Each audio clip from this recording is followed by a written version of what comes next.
Salam sejahtera. Baik, masa yang dinanti-nantikan oleh rakyat Malaysia telah pun tiba, iaitu sebentar lagi penggulungan bagi perbahasan belanjawan 2021 oleh Kementerian Kewangan. Baik, sebelum ini 8 kementerian telah pun melaksanakan sesi penggulungan bagi belanjawan 2021.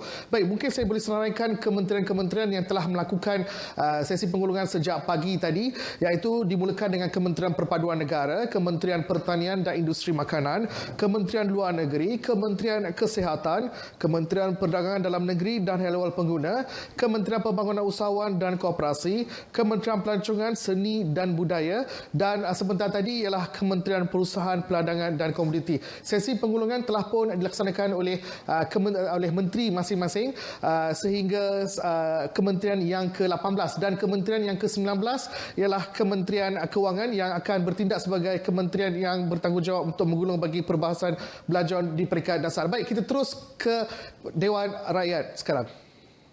Ahli-ahli yang berhormat yang telah mengambil bahagian di dalam perbahasan rang undang-undang perbekalan 2021 yang amat penting ini. Tidak kurang daripada 62 ahli yang berhormat telah mengambil bahagian untuk membahaskan isu-isu berkaitan dengan rang undang-undang perbekalan 2021 Kementerian Kewangan. Penghargaan ikhlas juga daripada saya kepada semua yang telah memberi cadangan dan pandangan, syur dan rujukan, serta idea dan teguran.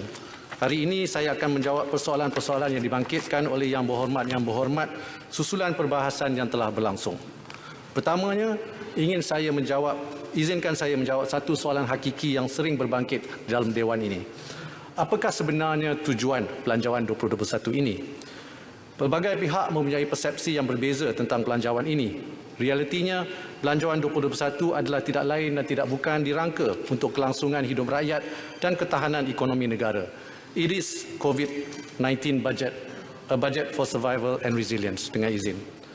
Terciptanya belanjawan ini adalah untuk memelihara kesejahteraan rakyat dari segi kesihatan dan kehidupan agar rakyat negara kita mampu menghadapi cabaran-cabaran ekoran wabak COVID-19. Bukan hanya ketika menghadapi gelombang ketiga ini, tetapi juga bersedia bagi pertumbuhan selepas mengatasi COVID-19 nanti, insya-Allah. Melalui belanjawan 2021, kita mahu membina ketahanan atau resilience supaya rakyat dapat melangkah ke masa depan yang lebih cerah. Datuk Yang Dipertua, dalam 2 minggu perbahasan RUU Perbekalan 2021 ini, jelas sekali ada beberapa isu yang mendapat perhatian ahli Dewan Rakyat. Secara amnya, isu-isu yang berkisar merantasi 3 kategori utama. Pertama, bantuan yang menambah aliran tunai rakyat dan perniagaan. Kedua, bantuan kewangan langsung. Dan ketiga, mewujudkan pekerjaan dan mengurangkan kadar pengangguran. Sehubungan itu, saya akan menstrukturkan penggulungan seperti berikut. Saya akan bermula dengan menjawab soalan berdasarkan 3 perkara di atas yang merangkumi isu moratorium, KWSP, bantuan langsung serta isu pekerjaan dan PKS. Kemudian saya akan mengulas mengenai ekonomi dan unjuran pertumbuhan. InsyaAllah saya akan mengakhiri penggulungan dengan mengulas peruntukan berkaitan kesihatan. Berbalik kepada isu survival rakyat, saya tidak mahu berdolak-dalik dan berpusing-pusing. Maka marilah kita berbicara tentang isu moratorium dan KWSP. Datuk Yang Dipertua, tidak kurang daripada 36 ahli yang berhormat telah membangkitkan soalan-soalan berkaitan moratorium. Isu-isu utamanya adalah sama ada moratorium wajar dibuat secara pukal atau bersasar. Yang Berhormat Pekan, Pontian, Port Dickson, Bagan Datuk, Arau, Kota Melaka, Pasir Gudang, Pasir Salak, Jerlun dan Labuan telah mencadangkan agar kerajaan melanjutkan moratorium selama 6 bulan secara pukal. Pertamanya, saya menegaskan bahawa moratorium pinjaman bank bukan hanya untuk sebilangan kecil rakyat. Moratorium ini tersedia untuk semua rakyat Malaysia yang terkesan, tidak kira sama ada daripada golongan B40, M40 atau T20. Semuanya layak mendapat bantuan dalam bentuk penangguhan, pengurangan dan penjadualan semula pinjaman. Golongan B40 mendapat lanjutan moratorium bank secara automatik. Golongan peniaga kecil mendapat lanjutan moratorium bank pun secara automatik. Golongan M40 pula hanya perlu buat self-declaration atau pengisytiharan sendiri tanpa perlu dokumen dan sebagainya. Bagi rakyat yang tidak tergolong dalam segmen-segmen di atas, mereka masih boleh mendapatkan moratorium dengan memohon kepada pihak bank masing-masing. Prinsip utama di sini adalah tanggungjawab dan keadilan. Adakah adil mereka yang kaya dan lebih dari mampu untuk membayar hutang diberikan moratorium? Bukankah lebih baik mereka membayar hutang supaya duit masuk ke sistem perbankan untuk menjana lebih banyak pinjaman, khususnya kepada perniagaan dan industri yang menampung dan mencipta pekerjaan untuk rakyat? Ini antara sebabnya mereka yang mampu wajar membayar balik pinjaman mereka. Yang berhormat juga membangkitkan jika moratorium diberi secara pukal akan ada multiplier effect kerana komponen kebergunaan meningkat. Saya memahami cadangan ini, namun ada beberapa pertimbangan lain yang saya terpaksa buat. Menteri, boleh kuala selama mencelah awal sebentar saja. Bagi saya habis 1 minit saja untuk Menteri jelaskan sebab ini tak ada dengan isu-isu yang lain. Saya mendengar dengan tekun. Bagi habis dulu. Saya mendengar dengan tekun penegasan yang dibuat oleh Menteri Kewangan bahawa ini adalah sekaligus merupakan COVID-19, bajet COVID-19 ya, untuk kelangsungan survival rakyat dan daya tahan ekonomi negara. Saya ingin tanya segera untuk dijawab. Belanjawan 2020 memperuntukkan sektor kesihatan sebanyak 30.6. Belum sampai lah tajuk itu. 10.3%. Kewangan, Menteri dengar ya. 10.3% adalah peruntukan sektor kesihatan.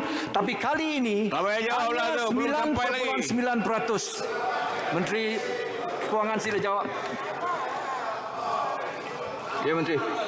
Datuk, betul, saya akan menjawab soalan itu kemudian. Biar saya habis moratorium. Menteri, jangan lupa.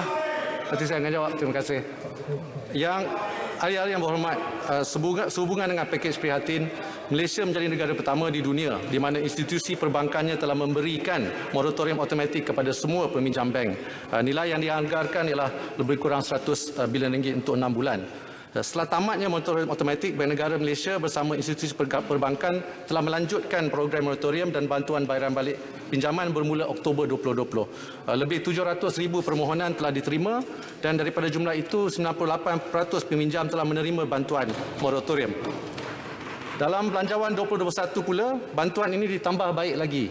Sekali buat golongan B40, PKS Mikro dan M40 yang terkesan seperti yang sebut tadi. Ini selaras dengan saranan yang berhormat Pekan, Bagan Datuk, Pontian, Kota Melaka, Pasir Gudang, Semporna, Jelebu, Parit, Jempol dan Kuala Kedah agar sokongan diberikan kepada golongan-golongan ini. Ahli yang berhormat, menurut Bank Negara, pada bulan Oktober sekitar 85% peminjam bank telah menyambung semula bayaran balik pinjaman mereka. Namun, kerajaan sedar masih ada kebimbangan membiayai hutang disebabkan penularan wabak COVID-19. Oleh itu, bergerak ke hadapan, kerajaan memberi komitmen akan terus mengadakan libat urus bersama institusi perbankan.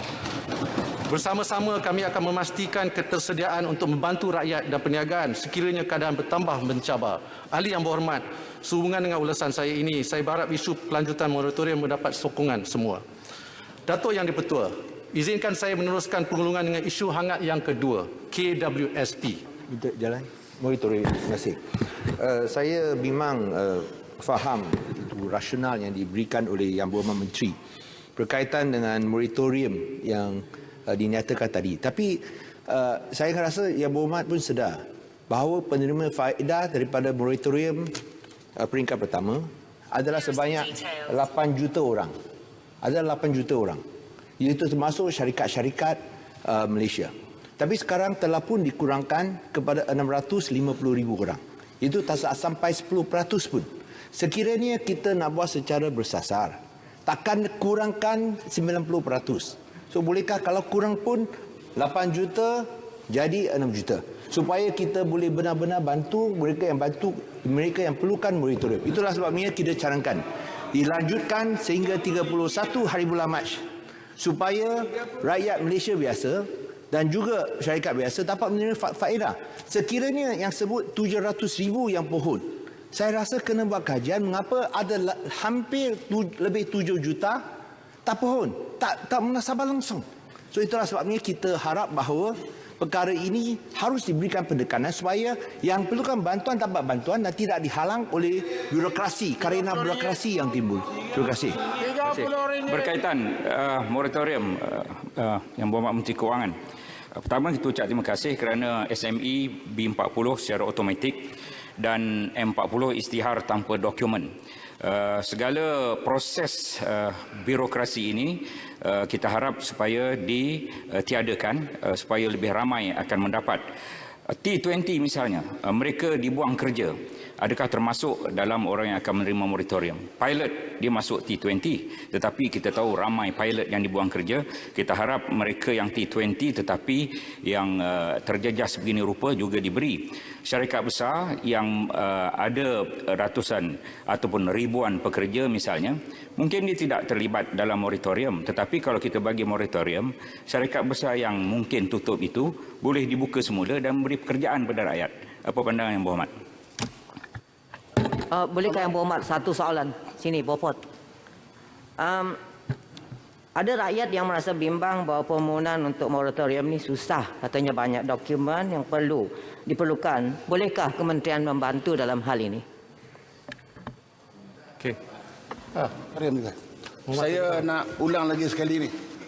Ni rayuan-rayuan daripada pengusaha-pengusaha bas, ada kereta semua ni. Anak-anak muda di kampung motor dah mula nak tarik. Apa jaminan kerajaan untuk pastikan kredit finance juga boleh memberikan moratorium ni? Okey, terima kasih. Saya jawab Yang Berhormat Bagan dulu. Menteri. Mengenai Yang Berhormat Bagan, yang mengenai soalan Yang Berhormat Bagan, kita memang memantau keadaan semasa di mana lebih kurang 700,000 sudah memohon, tapi golongan B40 dan golongan M40 masih lagi qualify lah untuk moratorium ini. Untuk soalan mengenai golongan B40 dan M40 nak mempermudahkan lagi proses ini telah dipermudahkan di mana kalau golongan B40 ataupun mikro PKS akan dapat kelulusan daripada pihak bank dalam masa 24 jam. Tidak perlu dokumen. Dia secara automatik buat permohonan, tidak perlu ada dokumen. Yang keduanya, untuk golongan M40 dia kena buat self declaration. Di sini juga tidak perlu ada dokumen. Kelulusan akan diberi dalam masa tempoh 1 hingga 5 hari. Ya. Lepas tu mengenai komitmen kepada syarikat-syarikat ni yang Tanjung Karang, yang Muhammad Tanjung Karang. Ini ketika ini tidak ada akta spesifik bagi menyelia aktiviti kredit pengguna pada masa ini, di mana aktiviti kredit pengguna terletak di bawah bidang kuasa kementerian dan agensi berkaitan, tertakluk kepada beberapa undang-undang lah. Contohnya Akta Perkhidmatan Kewangan 2013, Akta Pasaran Modal dan Perkhidmatan 2007, Akta Sewa Beli 1967, Akta Pemegang Pajak Gadai 1972, Akta Peminjam Wang 1951 dan juga Akta Koperasi 1993. Jadi sehubungan dengan itu, semasa pembentangan Belanjawan 2021, kerajaan telah mengumumkan pengubalan rang undang-undang kredit pengguna ya, bagi memastikan semua peminjam menerima layanan yang adil semasa berurusan dengan pemberi kredit, sama ada pemberi kredit bank ataupun bukan bank, serta memastikan pelindungan pengguna ke atas semua pemberi kredit termasuk peruntukan berhubung dengan pendedahan maklumat penting produk kredit, terma dan syarat pinjaman yang adil, penilaian kemampuan kewangan, bantuan pengurusan hutang dan mekanisme penyelesaian pertikaian. Agensi pemberian kredit di bawah bukanlah pada masa inilah bukanlah di bawah seliaan Kementerian Kewangan. Walau bagaimanapun, kerajaan komited untuk berbincang dengan agensi pemberian kredit ke arah mencari penyelesaian yang baru bagi isu moratorium yang akan memberi manfaat win-win kepada peminjam dan agensi pemberian kredit ini. Datuk Yang Pertua, izinkan saya mengulung dengan isu hangat yang kedua yang seperti saya sebut tadi mengenai KWSP. Isu ini telah diulas dengan mendalam dalam Dewan ini oleh tidak kurang daripada 15 ahli yang berhormat. Di sini ingin saya tegaskan satu hakikat. KWSP telah ditubuhkan pada tahun 1951 untuk simpanan persaraan ahli-ahlinya. Justru majoriti caruman akan dilaburkan di dalam instrumen pelaburan jangka panjang dan bukan dalam bentuk tunai. Oleh sebab itu, setiap pengeluaran luar jangka yang sebegini memerlukan perincian dan pertimbangan yang rapi. Segala isu berkaitan akaun 1 KWSP berbalik kepada mencari satu titik keseimbangan di antara dua ekstrim untuk rakyat. Dengan izin, this is about finding the right balance between fulfilling two different needs of the members. Yang pertama, pengeluaran untuk kelangsungan hidup hari ini, dan kedua, menjamin kesejahteraan persaraan masa depan. Ramai yang mahukan pengeluaran berjumlah besar secara one-off. Saya telah mendengar suara ahli-ahli yang berhormat, terutamanya YB Pekan dan Bagan Datuk, yang memperjuangkan agar keperluan hari ini didahulukan. Saya juga dengar suara-suara rakyat di media sosial yang menyatakan kesusahan hidup mereka dan ingin mengeluarkan wang KWSP mereka. Tetapi media juga ada melaporkan bahawa ramai yang gusar dividen dan pertubuhan dana KWSP mereka akan terjejas disebabkan oleh pengeluaran besar-besaran oleh ahli-ahli lain. Namun, pada bulan Mac tahun ini disebabkan oleh keadaan yang luar biasa, kerajaan inilah yang pertama sekali membenarkan pengeluaran dari akaun 2 KWSP. Melalui program Air Lestari, seramai 4.7 juta rakyat dibenar mengeluarkan simpanan akaun 2 hingga RM6,000. Sewaktu itu, mungkin ahli yang berhormat sudah lupa, tetapi kerajaan dikritik keras kerana mengadakan inisiatif ini. Saya nyatakan perkara ini untuk menegaskan bahawa kerajaan responsif dan akan bertindak jika langkah itu wajar demi kebaikan rakyat tanpa mengabaikan tanggungjawab lain.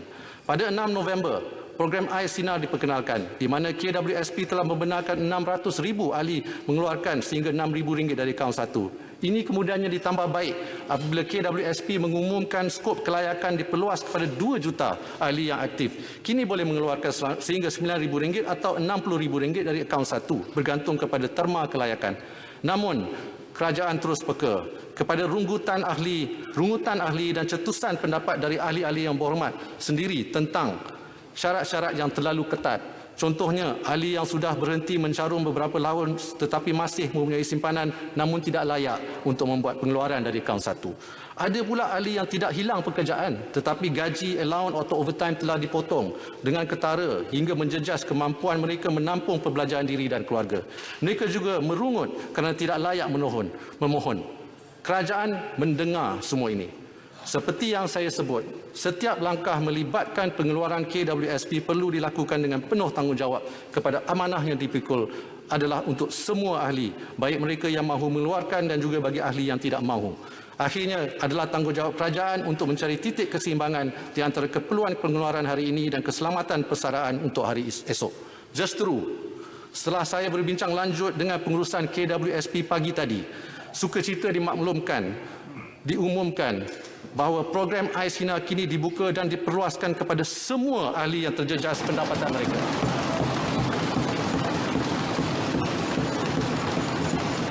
Terima kasih, Menteri.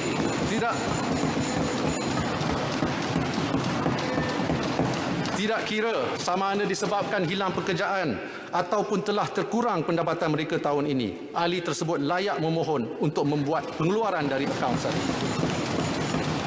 Tanpa mengira sama ada ahli tersebut pekerja sektor formal atau bekerja sendiri, tanpa mengira ahli aktif mencarum atau tidak, selagi terjejas pendapatan dengan ketara, bolehlah mengeluarkan simpanan dari akaun 1 KWSP.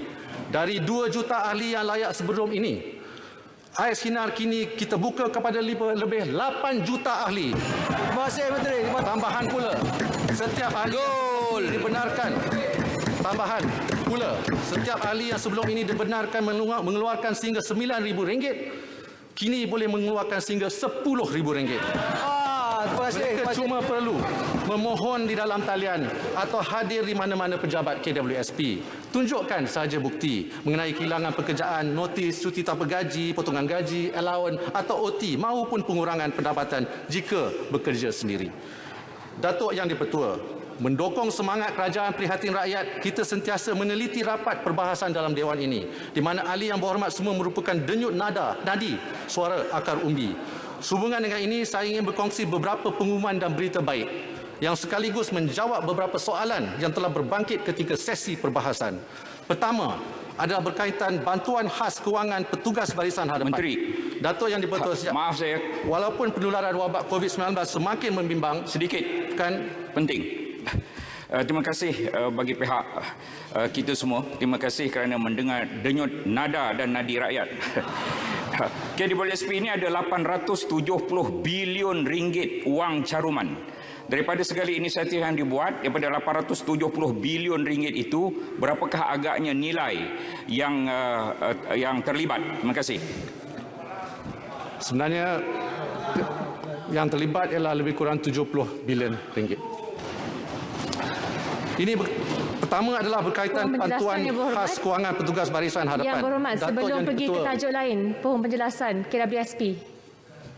Dalam perbahasan saya tanyakan tentang the balance, ya, memastikan penggunaan dan pengeluaran dapat juga diganding dengan simpanan dan yang harus digunakan oleh rakyat di masa depan.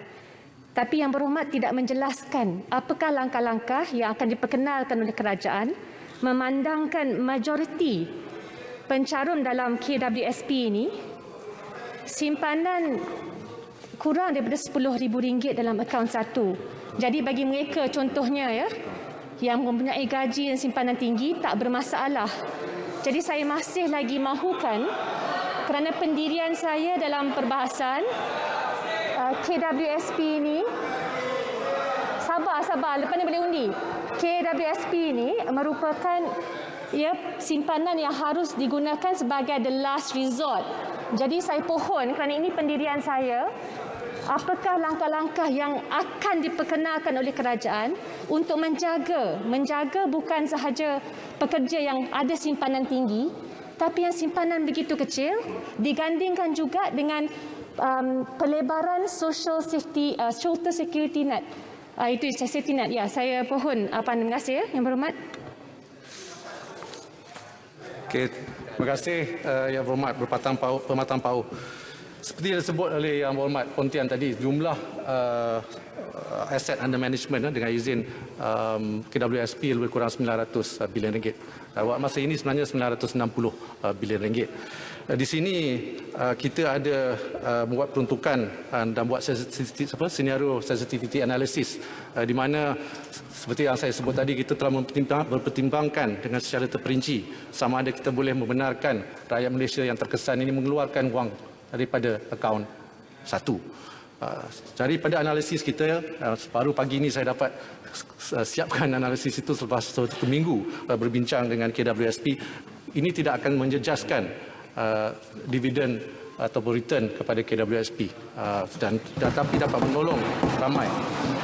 Kerana totalnya ialah lebih kurang RM70 bilion seperti yang saya sebut tadi. Saya nak cakap sedikit pasal tambahan bantuan khas kewangan petugas Barisan Harapan. Datuk Yang Di-Pertua, walaupun penularan wabak COVID-19 semakin membimbangkan, petugas Barisan Harapan kita tetap kental memberikan perkhidmatan dengan penuh jitu demi keselamatan dan kesejahteraan rakyat. Melalui ucapan Belanjawan 2021, kerajaan telah mengumumkan bantuan khas one-off kepada petugas Barisan Harapan Kesihatan sebanyak RM500. Sepanjang perbahasan saya telah mendengar cadangan daripada ahli-ahli parlimen seperti Yang Berhormat Pontian, Rajang, Ibu Parat, Lembah Pantai sendiri dan Jelutong mengenai perlunya mempertimbangkan bantuan khas untuk Barisan Harapan yang lain yang turut bertugas dengan penuh dedikasi dan komitmen. Penjelasan sikit, Berhormat. Justru ingin saya umumkan sekejap dengan kerajaan bersetuju untuk memanjangkan bantuan khas secara one off kepada semua petugas Barisan Harapan yang lain sebanyak RM300. Ya, saya nak tanya Berhormat, adakah frontliner ini juga termasuk polis, rela dan sebagainya? Ya. Okey, saya nak ulang sekali lagi. Sepanjang perbahasan, saya telah mendengar cadangan daripada ahli-ahli parlimen seperti Yang Berhormat Pontian, Hulu Rajang, Ipoh Barat, Lembah Pantai, Jelutong yang mengenai perlunya mempertimbangkan bantuan khas ini untuk Barisan Harapan yang lain yang turut bertugas dengan penuh dedikasi dan komitmen. Ini termasuk pegawai polis dan sebagainya. Jadi saya ingin umumkan pada hari itu Belanjawan kita hanya memberi RM500 bantuan one off kepada Kementerian Kesihatan. Tetapi kita telah memperluaskan lagi dan memberi bantuan ini kepada semua petugas Barisan Harapan lain. RM300. Menteri Lembah Pantai. Kedua, kerajaan telah mencadangkan program e-Belia sebanyak RM50. Menteri. Secara one off. Menteri Lembah Pantai. Soalan. Penjelasan berkaitan dengan frontliners tadi. Okay. Maaf, terima kasih ya. Terima kasih Datuk Yang Tua. Terima kasih Yang Berhormat Menteri. Dua soalan. Pertama, bolehkah Yang Berhormat Menteri jelaskan supaya tidak ada kekeliruan siapakah yang dimaksudkan dengan frontliners ini? Adakah termasuk contohnya mereka yang terlibat sebagai cleaners di hospital? Kedua, adakah Yang Berhormat boleh memastikan dari segi permohonan itu kita kurangkan red tape yang dihadapi kerana ini antara rungutan nada dan nadi frontliners. Terima kasih. Terima kasih Yang Berhormat Lepas Pantai. Termasuk polis, rela, tentera, pegawai immigration, NADMA. Ini semua basically dengan izin semua yang diperlakukan oleh NADMA akan dapat. Mengenai proses tu saya harap kita dah belajar daripada yang masa lepas lah. Kita akan memastikan prosesnya lebih baik pada masa ini. Saya nak cakap sikit pasal program e-belia. Ini banyak disentuh oleh Yang Berhormat juga. Ini semasa saya mengecap masa belanjawan sebanyak RM50 secara one off ke dalam akaun e-wallet bagi mereka yang berumur 18 hingga 20 tahun. Dijangka akan memanfaatkan lebih 1.5 juta belia. Yang Berhormat Menteri Pengajian Tinggi juga berpandangan agar keperluan pelajar-pelajar institusi pengajian tinggi diteliti oleh Kementerian Kewangan. Oleh itu, kita mengambil kira permintaan dari ahli parlimen seperti Yang Berhormat Pontian, Pasir Mas, Arau dan MUA juga untuk membantu mahasiswa di IPT dan IPTS dalam konteks norma baru. Kerajaan bersetuju untuk menambah baik program e-belia seperti berikut. Pertama, meningkatkan jumlah e-belia daripada RM50 kepada RM100. Dan kedua, memanjangkan inisiatif ini kepada 1.1 juta mahasiswa di IPT dan IPTS, termasuk yang berumur lebih daripada 20 tahun. Ketiga, ramai lagi ahli yang berhormat, termasuk YB Serian, YB Bukit Mertajam, YB Kota Kinabalu, telah menyarankan supaya ditambahkan peruntukan kepada kerajaan negeri, terutamanya Sabah, bagi membantu usaha menangani wabak COVID-19. Untuk maklumat ahli yang berhormat, Kementerian Kewangan melalui Agensi Pengurusan Bencana Negara NADMA pada 26 Oktober lalu telah menyalurkan peruntukan berjumlah RM50 juta kepada negeri Sabah khususnya untuk memerangi pandemik COVID-19. Selain itu, peruntukan RM44 juta juga telah digunakan oleh Kementerian Kesihatan dalam membendung gelobak wabak COVID-19 di Sabah. Pada hari ini, sebagai langkah susulan memerangi COVID-19 di negeri Sabah, sukacita diumumkan bahawa Kementerian Kewangan akan menyalurkan dana tambahan berjumlah RM50 juta lagi untuk negeri Sabah pada bulan Disember. Terima kasih. Terima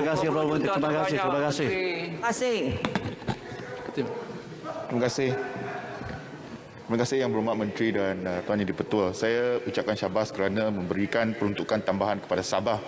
Namun saya rasa peruntukan tambahan juga perlu diberikan kepada semua kerajaan negeri di Malaysia ini. Dan saya telah sarankan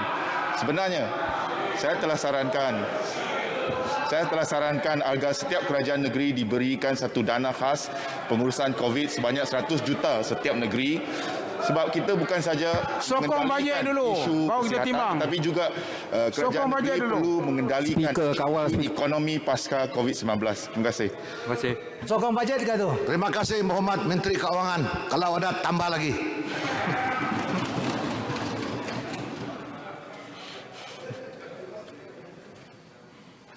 Okey, tajam ni lah. Datuk Di-Pertua, pada masa ini Kerajaan Persekutuan telah menyediakan pelbagai dana dan bantuan bagi menangani krisis COVID-19 di seluruh negara melalui penyaluran kepada agensi-agensi Kerajaan Persekutuan serta pihak berkuasa tempatan, PBT. Untuk maklumat Yang Berhormat, Kerajaan Persekutuan telah memperuntukkan sejumlah RM235 juta kepada semua kerajaan negeri bagi tujuan bantuan perbelanjaan berkaitan COVID-19 termasuk penyelenggaraan infrastruktur yang perlu. Peruntukan ini telah disalurkan kepada kerajaan negeri melalui kumpulan wang COVID-19. Selain itu, sejumlah RM427 juta tambahan peruntukan juga telah disediakan kepada Agensi Pengurusan Bencana Negara atau NADMA. Kerajaan berpandangan peruntukan berkaitan perbelanjaan COVID-19 ini perlu dipusatkan di bawah NADMA bagi memastikan bantuan yang diberikan adalah secara menyeluruh dan jentera Kerajaan Persekutuan dan negeri dapat bergerak dengan lebih cekap dan berkesan.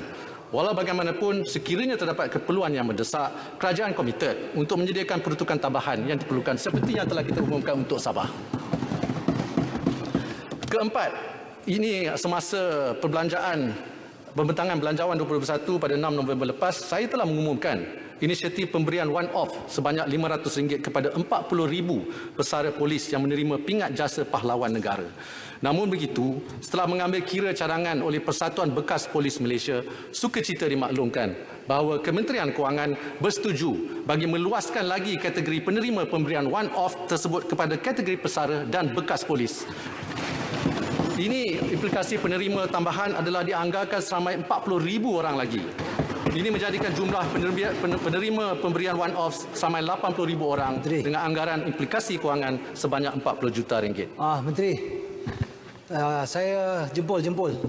Okey. Saya nak bertanya pada Menteri, bantuan one-off ni termasuk tak pada mereka yang terkesan akibat banjir baru-baru ini, kebanyakan petani tidak lagi dapat membuat projek tanaman kerana rosak teruk. Adakah mereka ini juga termasuk dalam bantuan one-off? Terima kasih Ahli Yang Berhormat Jempol.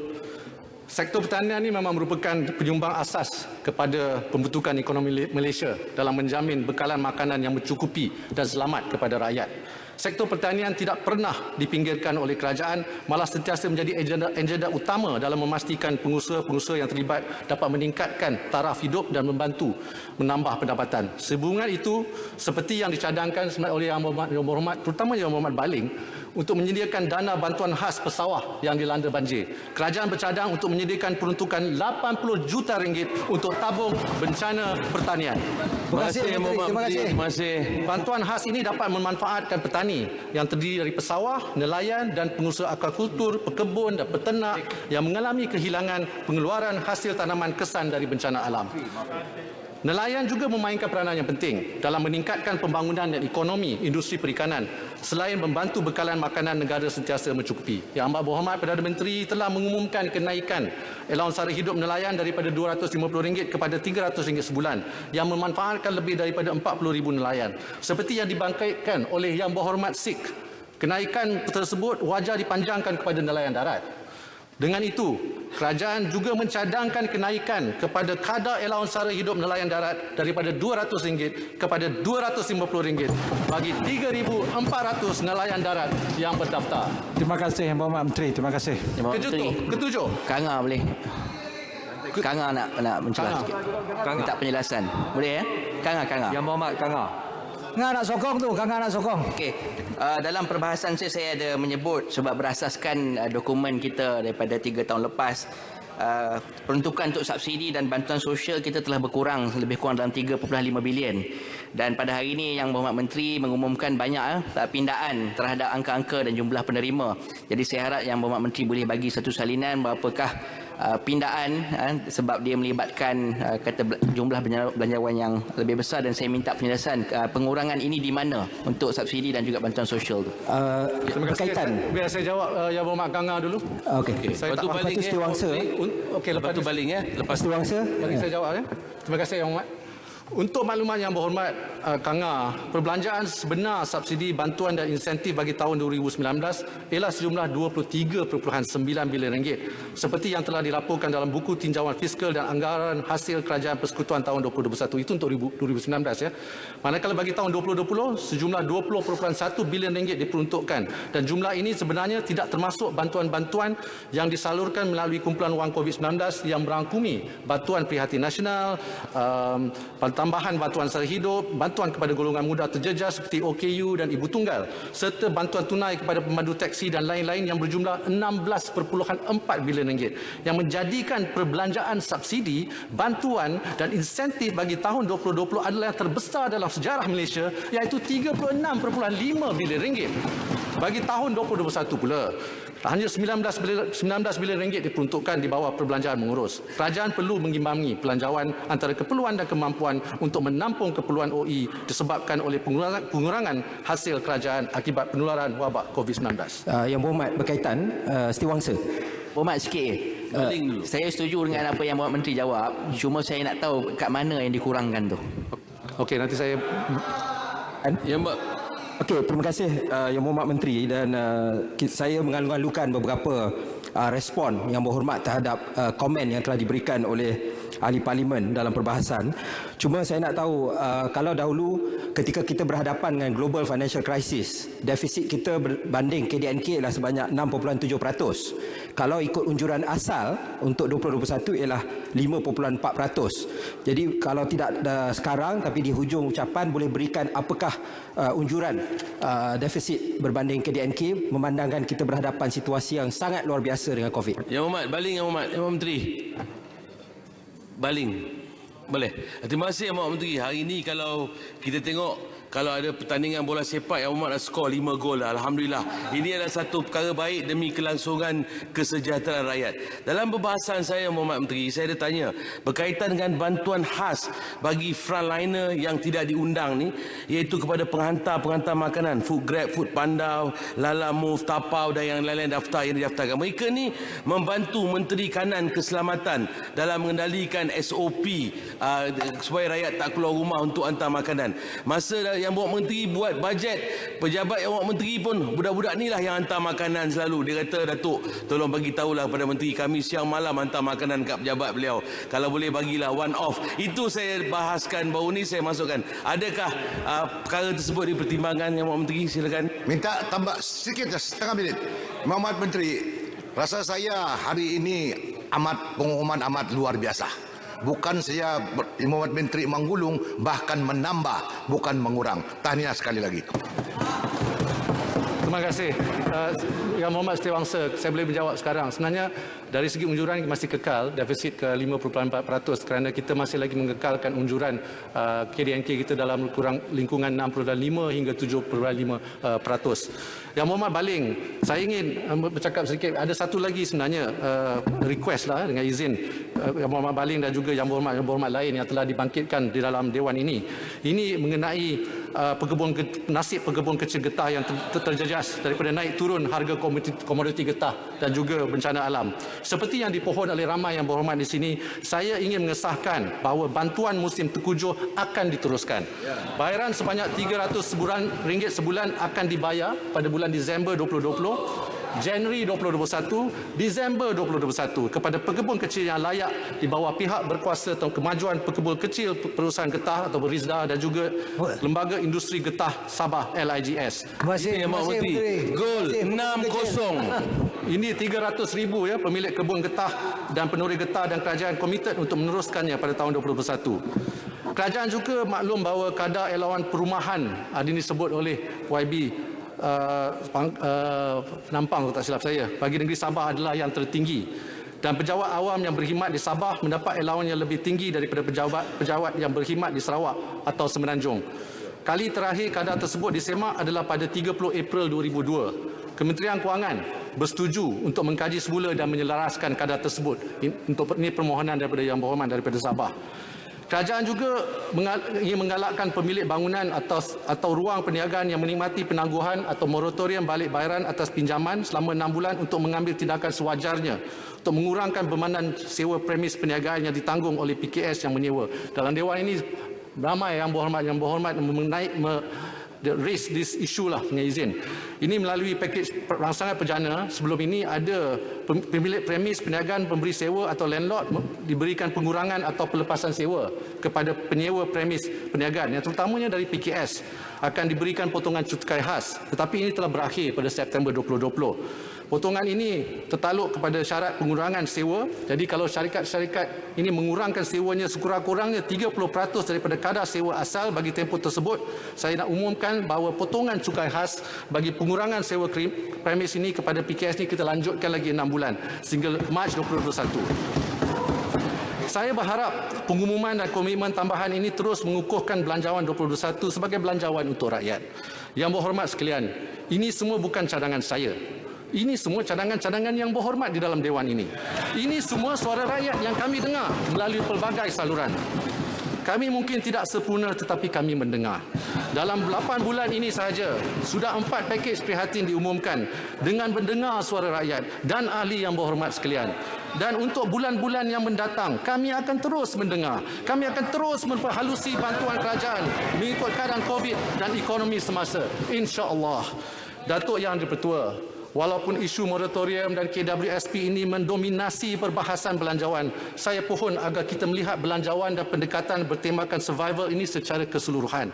Dalam erti kata lain, kita mesti melihat dua perkara lain yang telah saya sebut di awal pengulungan ini, iaitu bantuan langsung dan juga pekerjaan. Tambahan lagi, kedua-dua perkara ini tergantung dalam belanjawan. Berkenaan perkara kedua iaitu bantuan langsung, Yang Berhormat yang bertanya soalan berkaitan termasuk Yang Berhormat Serian, Yang Berhormat Pekan, Yang Berhormat Sempurna, Yang Berhormat Langkawi berkenaan bantuan prihatin rakyat. Yang Berhormat Arau dan Yang Berhormat Sipitang yang bertanya mengenai bantuan untuk golongan M40. Yang Berhormat Permatang Pauh yang bertanya tentang kaedah pemberian bantuan. Yang Berhormat Lanang mengenai bantuan kepada golongan ibu tunggal, dan Yang Berhormat Kanga mengenai pengurangan subsidi yang telah saya jawab tadi. Sebelum saya menjawab soalan-soalan ini secara spesifik, saya ingin terangkan objektif kerajaan melalui pendekatan ini. Pertamanya, ia adalah bagi memastikan lebih ramai yang mendapat bantuan kewangan terus. Keduanya, ia memastikan rakyat yang sudah mendapat bantuan kewangan menerima bantuan yang lebih banyak. Yang ketiga, ia memberi perhatian khusus kepada golongan rentan. Yang saya maksudkan dengan golongan rentan ini adalah the most vulnerable segments of our society, dengan izin. Ini merupakan objektif penting melalui pemberian bantuan langsung. Dalam 8 bulan sahaja, kerajaan ini telah berjanji dan menunaikan janji dengan menyalurkan lebih 21 bilion ringgit kepada lebih 10 juta penerima individu dan isi rumah setakat ini melalui BSH dan BPN. Pada tahun 2020, menerusi BSH dan BPN sahaja, ada isi rumah yang mendapat bantuan melebihi 3,400. Ini belum mengambil kira bantuan-bantuan lain. Menjawab persoalan YB Arau dan YB Sipitang, buat pertama kalinya juga, bantuan kewangan langsung BPN dipanjangkan kepada golongan M40. Mereka telah menerima kedua-dua BPN 1.0 dan BPN 2.0 ini. Sebelum lagi ditambah dengan bantuan-bantuan lain yang termasuk bagi pelepasan cukai untuk meningkatkan pendapatan boleh guna mereka. Datuk Yang di-Pertua, saya seterusnya, kalau ada masa lagi untuk saya.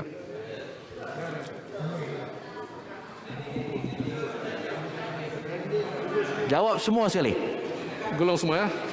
Datuk Yang di-Pertua, kerana masa ni tak mengizinkan boleh saya menggulung. Teruskan. Speaker dah bagi tambah lagi. Kebijaksanaan pepatah lama menyatakan tiada buluh yang tidak berbuku. Maka sama juga tiada belanjawan yang 100% sempurna. Tetapi yakinlah belanjawan ini adalah natijah terbaik kerajaan setelah mempertimbangkan lebih 6,600 cadangan yang lahir, lebih 40 sesi libat urus berentasi setiap negeri dari utara ke selatan, barat ke timur, dengan lebih 100 pihak berkepentingan dari seluruh negara, mewakili segenap lapisan rakyat dan sektor ekonomi utama. Lebih 6,600 cadangan telah kerajaan pertimbangkan, termasuk juga cadangan-cadangan yang dibuat pihak pembangkang. Belanjawan ini mengandungi lebih 44 langkah strategik, lebih 186 inisiatif utama untuk kebajikan rakyat dan membina daya tahan ekonomi supaya kita dapat mengatasi musibah besar yang melanda negara ini. Apakah munasabah kerana perbezaan beberapa perkara, maka lebih 186 langkah dan bantuan besar demi rakyat dan negara ditolak mentah-mentah? Apakah ini adil? Apakah ini wajar? Apakah ini memberi harapan kepada rakyat yang meruntunkan bantuan? Jangan kita masih leka membilang-bilang bintang di langit, tapi buta pada kilauan intan segenggam yang ada di tangan. Permata yang sedia untuk dihadiahkan kepada rakyat tercinta. Sebagai seorang Muslim, saya bersandarkan kepada kitab suci Al-Quran. Dengan surah Al-Qasas ayat 84, Allah Subhanahu Wa Taala telah berfirman membawa maksud, sesiapa yang datang membawa amal baik, maka baginya balasan yang lebih baik daripadanya. Maka berbuatlah kita kebaikan.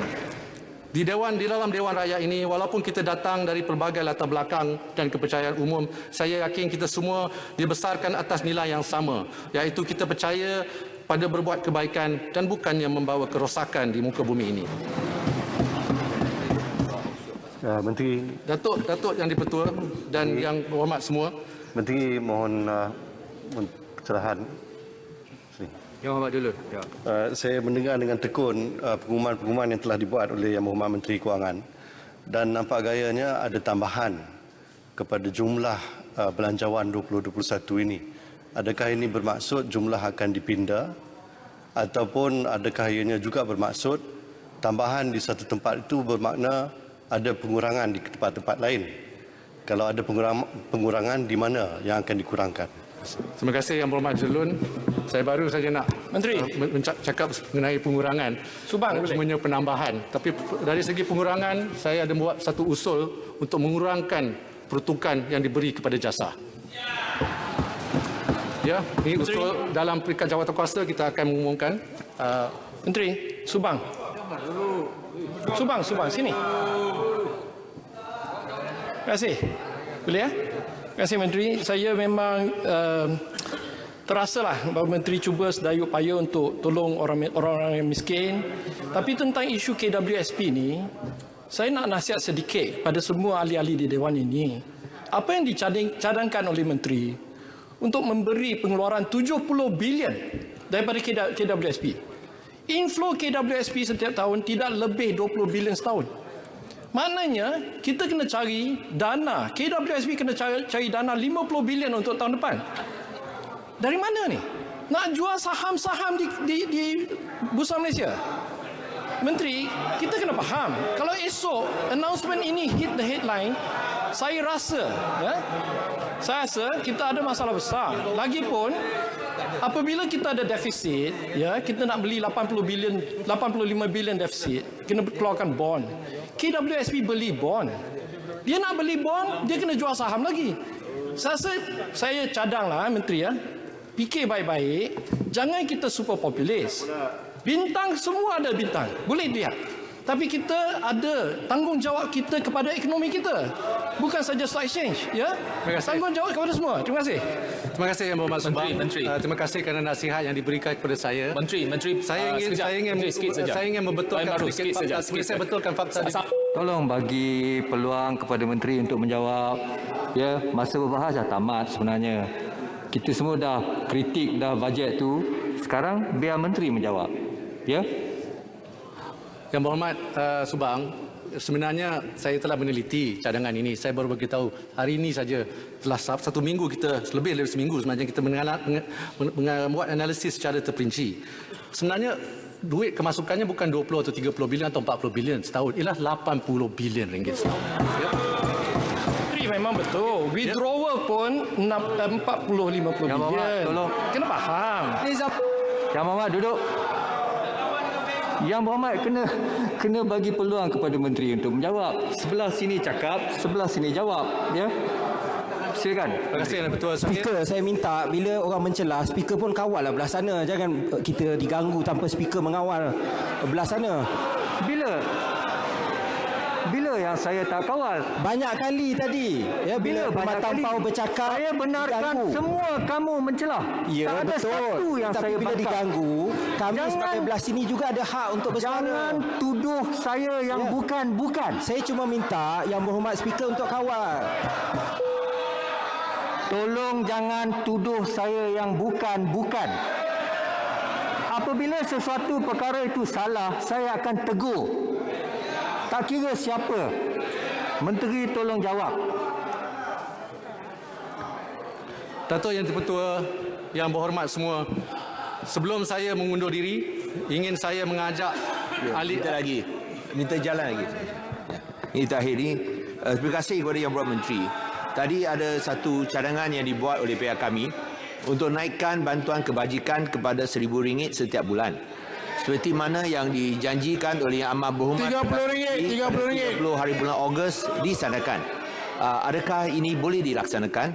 Dan juga memandangkan bahawa peruntukan untuk perbelanjaan pembangunan telah naik sebanyak 38%. Tapi kita nampak ada pelbagai sektor dikurangkan. Contohnya Sabah dikurangkan RM100 juta.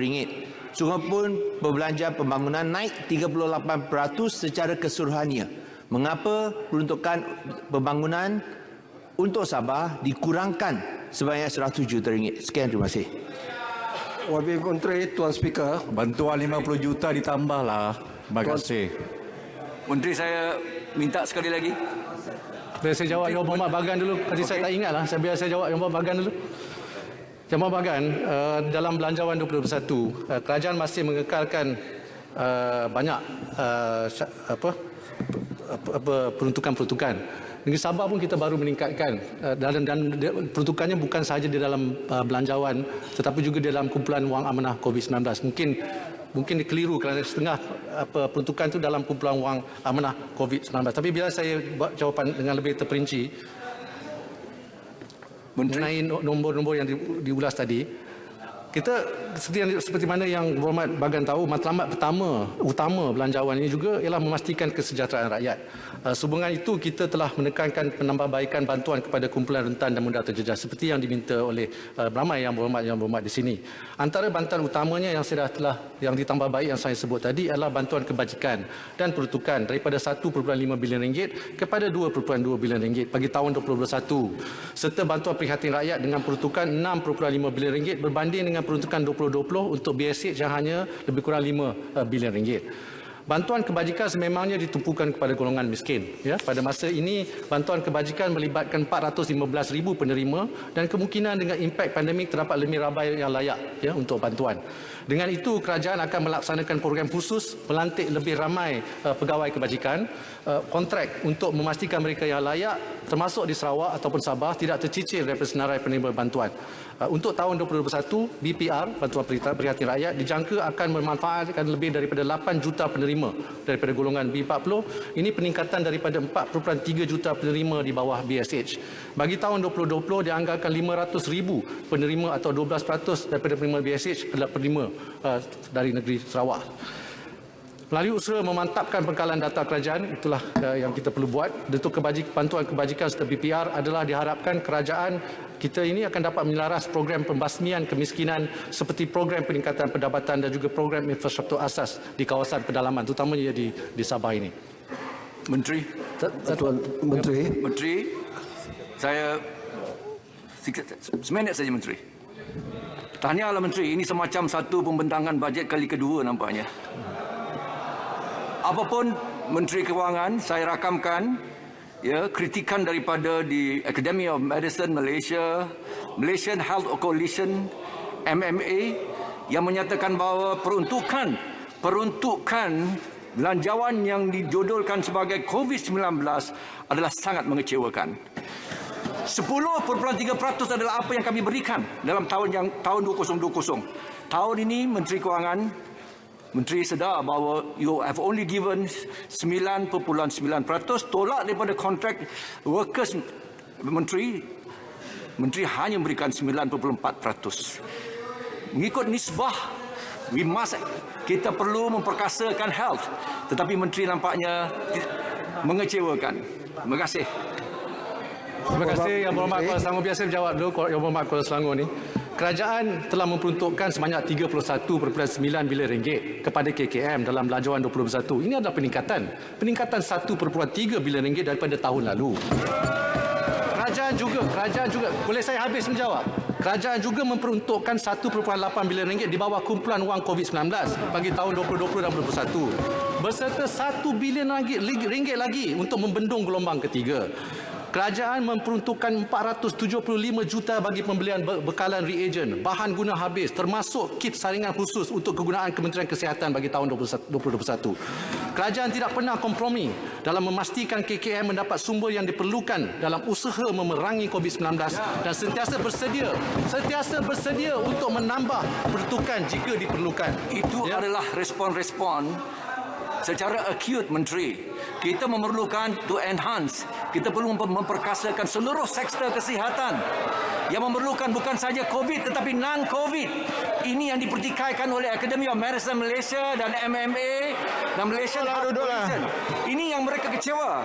Bukan sekadar reactive action, bukan sekadar pelan-pelan reaktif tetapi pelan-pelan yang bersifat sustainable.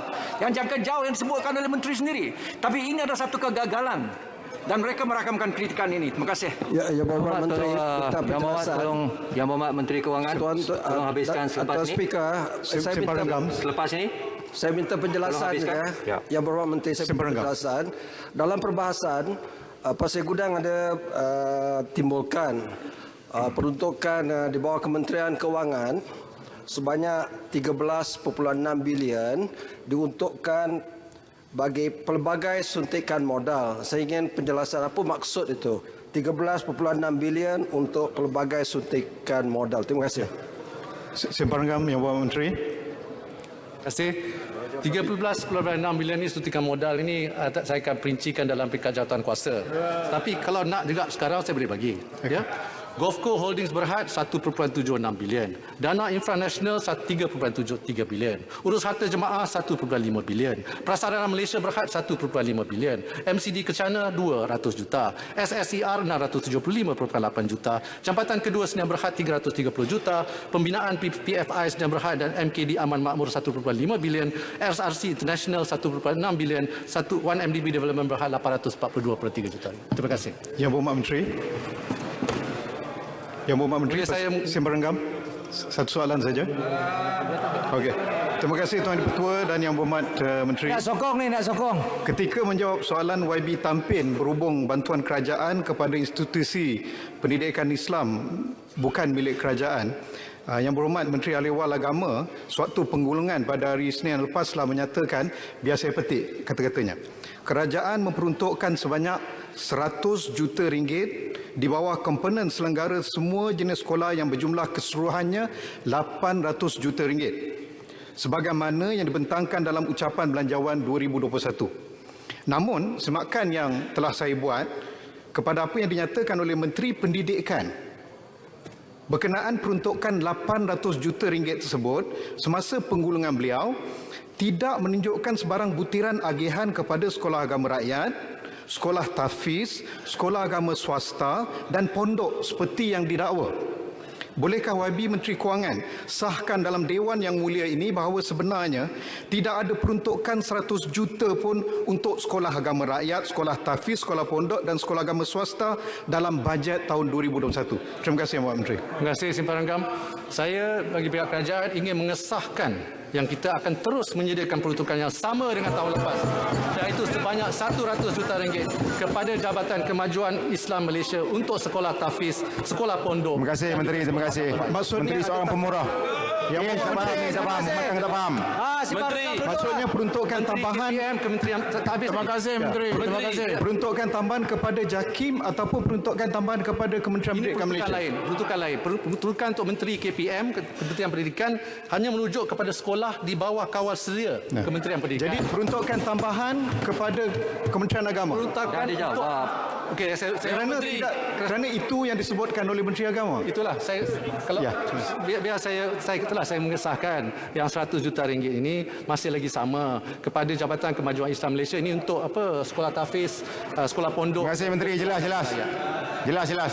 Boleh saya menggulung sekarang? Jadi peruntukan tambahan kepada Kementerian Agama. Menteri last. Menteri untuk sekolah Tamil. Jelas Dato'. Untuk sekolah Tamil. Saya nak faham dah. Untuk sekolah Tamil, adakah ia akan ditempatkan macam tahun dulu 50 juta atau akan dikurangkan seperti yang dinyatakan oleh Menteri ke 29 juta? Yang Berhormat Ipoh Barat, Menteri Pendidikan telah menjawab soalan itu, ada dalam Hansard. Jadi saya harap Yang Berhormat Ipoh Barat boleh merujuk. Yang Menteri balik Yang Menteri. Ya, we are not going to keep it at 50 million. Ya, nanti kalau Menteri Pendidikan akan membuat pengulasan terperinci. Menteri Kewangan gulung. Menteri Jawatan Kuasa. Menteri last. Dua second Yang Menteri. Baling 2 second last tak kacau lagi dah, please. Dalam pembahasan saya Yang Berhormat Menteri, saya dah nyatakan bahawa dengan izin Allah hari ini Yang Berhormat Menteri akan buat penggulungan yang terbaik. Jadi pada hemat saya dan rakan-rakan sekian belas ini, kami dah bagi 7-0. Kalau perlawanan bola sepak 7-0 dah. Tapi walau bagaimanapun saya nak menyatakan kepada Yang Berhormat Menteri, hari ini demi kelangsungan kebajikan rakyat yang tercinta, apatah lagi junjung kasih titah di Raja iaitu Kebah Duli Yang Maha Tuanku Agong yang telah bagi kita, menasihatkan kita untuk menyokong.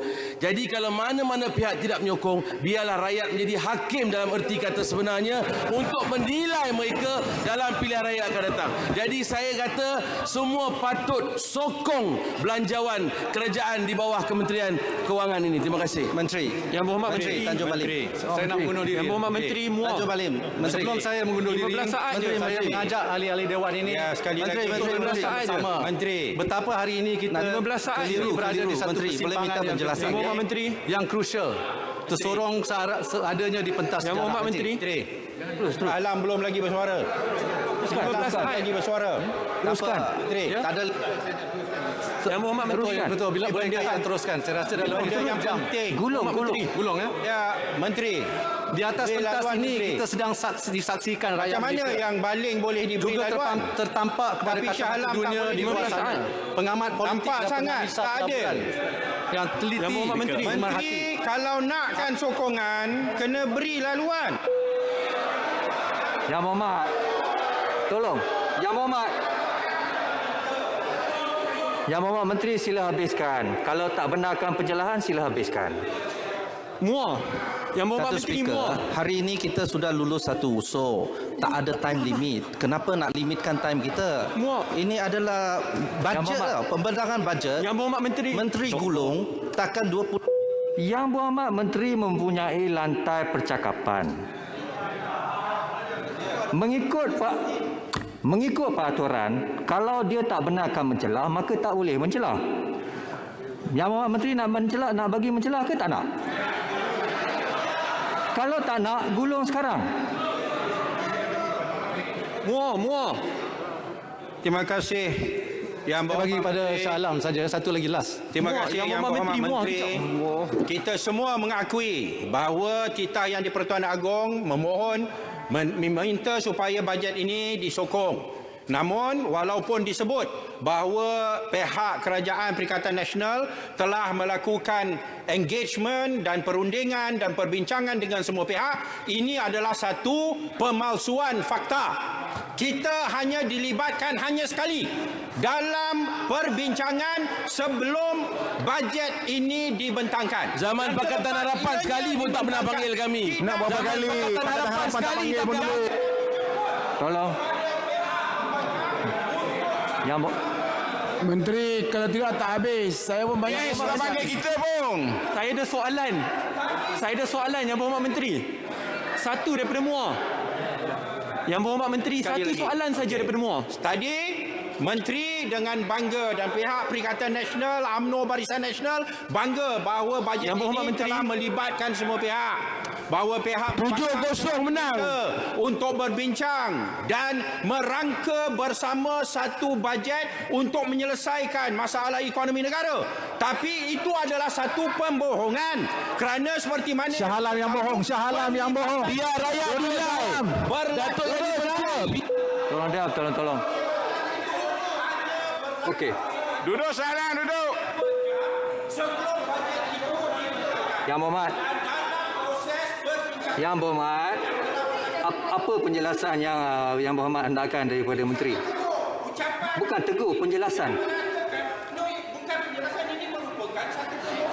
Cuma boleh mencelah.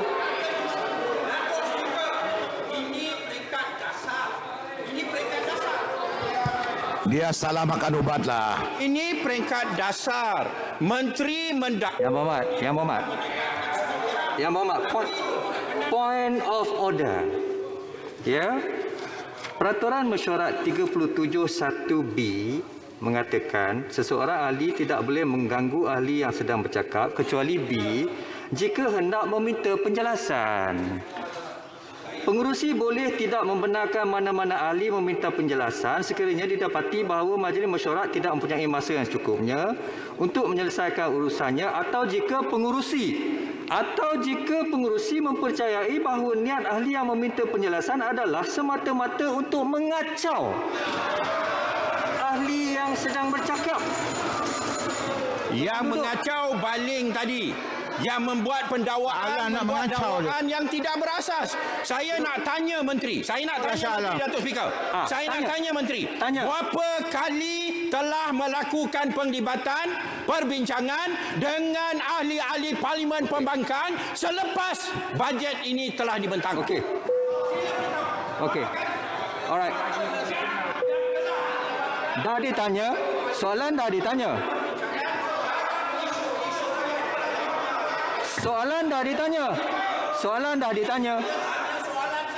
Tuan Speaker jangan kacau lah. Sibuk lah Tuan Speaker ni. Kacau saja. Soalan dah tanya. Soalan sudah tanya, duduklah. Kurang ajar Sepang tu. Kurang ajar. Paling cakap, speaker tak berhentikan dia. Dia membuat dakwaan yang tidak berasas. Soalan dah tanya. Belum lagi. Saya nak tanya, sebagai contoh, perbincangan berhubung dengan moratorium. Berapa kali telah melibatkan ahli parlimen pembangkang? Jumlah moratorium, tempoh moratorium, siapa yang menjadi sasaran? Okey, dah ditanya. Menteri tolong jawab. Menteri tolong jawab. Alright. Menteri tolong jawab. Tuan Speaker, jangan dakwa bajet ini adalah hasil perbincangan bersama dengan Shah Lambung. Okey.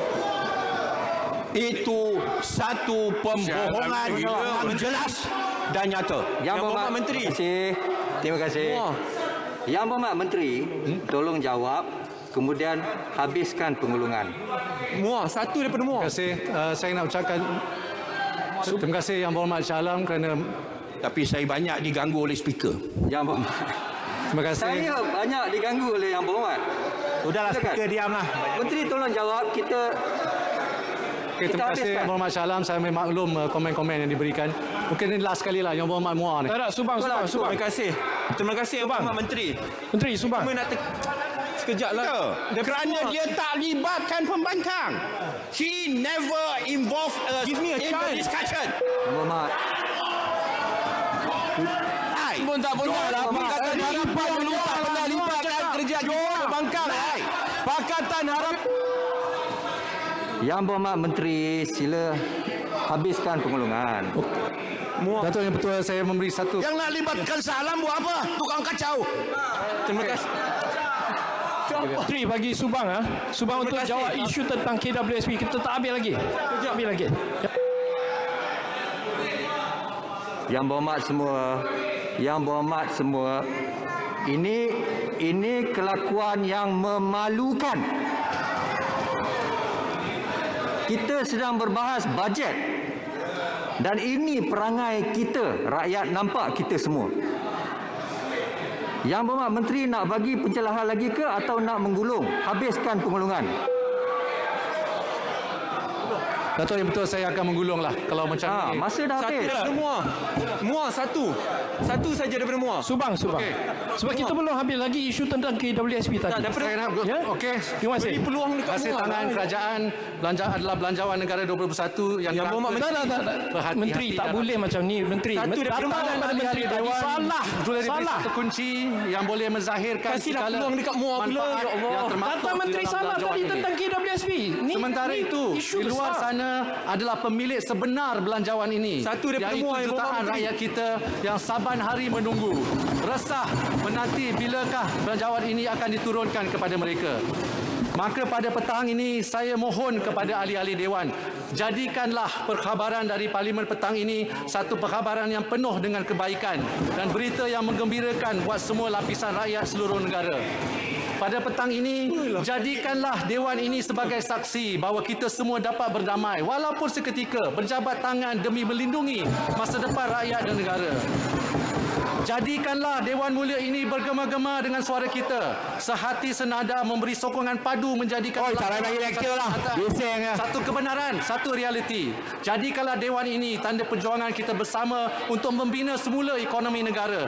Jangan kita sekali-kali tak payah ceramah politik lah. Tak payah ceramah lah, diamlah. Lalu melintang patah dan kita tak payah ceramah politik lah. Selagi ekonomi belum pulih seperti sedia kala. Kamu tak ada mandat rakyat. Kamu saya dengan rendah hati malu sikitlah. Rasa kita menteri tengah menggulung, berilah peluang kepada dia menggulung. Sepang. Dia memang terhadap peraturan penyelarasan. Betul selalu buat gitu. Menteri.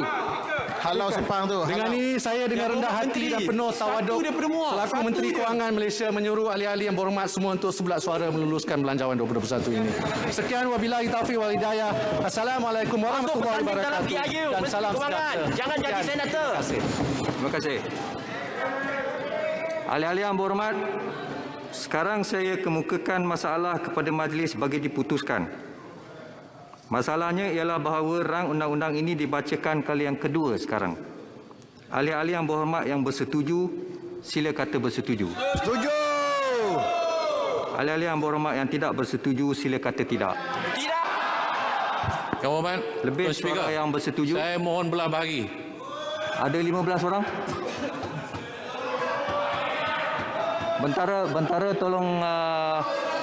Bentara tolong kira.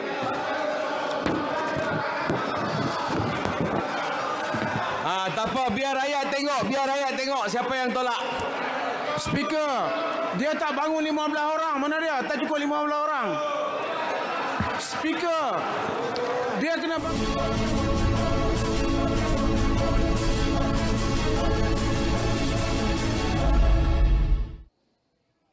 Baik, begitulah tadi sesi pengulungan oleh Menteri Kewangan Tengku Datuk Seri Zafrul. Sebentar tadi, boleh dikatakan sesi pengulungan tersebut pengulungan yang agak panas walau dengan pencelahan lebih daripada 30 ahli parlimen daripada Blok Kerajaan Bebas dan juga Blok Pembangkang. Dan apa yang saya menyatakan di sini, beberapa pengumuman penting telah pun diumumkan oleh Menteri Kewangan ketika sesi pengulungan yang mana menjadi isu-isu utama yang pernah dibangkitkan oleh Barisan Ahli Parlimen ketika sesi perbahasan Belanjawan 2021.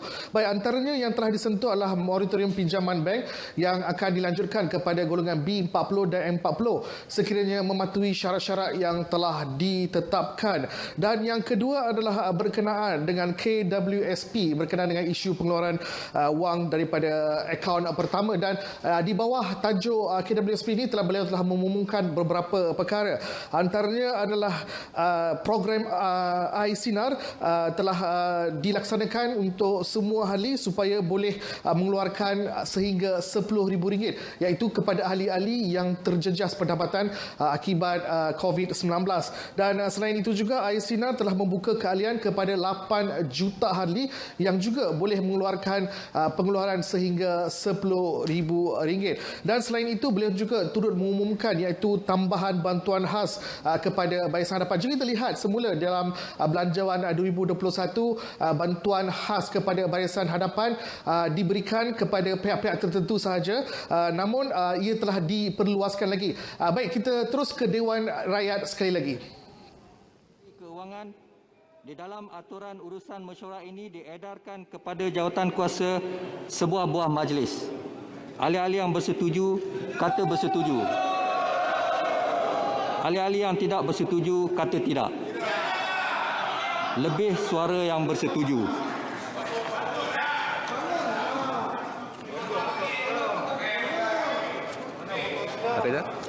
Ada yang nak bangun? Tak ada. Ya. Tiada bangun, bah. Rakyat sudah tahu, bah. Ahli-ahli yang berhormat, saya ingin memaklumkan bahawa pada hari Isnin 30 November 2020 adalah perbahasan Belanjawan 2021 di peringkat jawatan kuasa yang akan dimulakan oleh Jabatan Perdana Menteri dan Kementerian Kewangan. Sekian, terima kasih.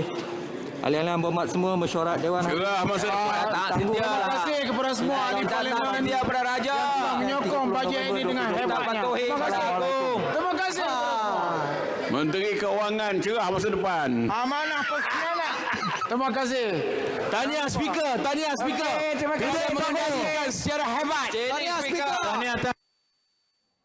Baik, begitulah tadi penjelasan oleh Yang di-Pertua Dewan Negara berkenaan dengan pelanjutan daripada perbahasan-perbahasan dan juga sesi penggulungan oleh Menteri Kewangan sebentar tadi. Jika kita lihat, itu adalah penggulungan daripada peringkat dasar pada minggu hadapan iaitu pada hari Isnin. Ia akan dibahaskan daripada peringkat jawatankuasa dan ia akan juga akan digulungkan daripada aspek jawatankuasa. Baik, kita berehat seketika dan kita sebelum itu saya juga ingin maklumkan bahawa beberapa perkara utama selain daripada EPF, KWSP, beliau juga turut memaklumkan berkenaan dengan tambahan bantuan khas. Kerana jika kita lihat di dalam Belanjawan 2021, beliau telah umumkan bantuan RM500 kepada Barisan Hadapan tetapi kepada kelompok-kelompok tertentu sahaja. Namun pada hari ini beliau telah mengumumkan RM300 kepada golongan-golongan yang lain yang turut diklasifikasikan sebagai Barisan Hadapan, iaitu PDRM, ATM dan juga NADMA. Mereka akan diberikan bayaran one-off iaitu RM300. Dan selain itu juga beliau juga turut menyentuh berkenaan dengan e-belia, berkenaan dengan tambah baik, berkenaan dengan aspek e-belia. Antaranya ialah pelanjutan ataupun penambahan peruntukan iaitu daripada RM50 kepada RM100.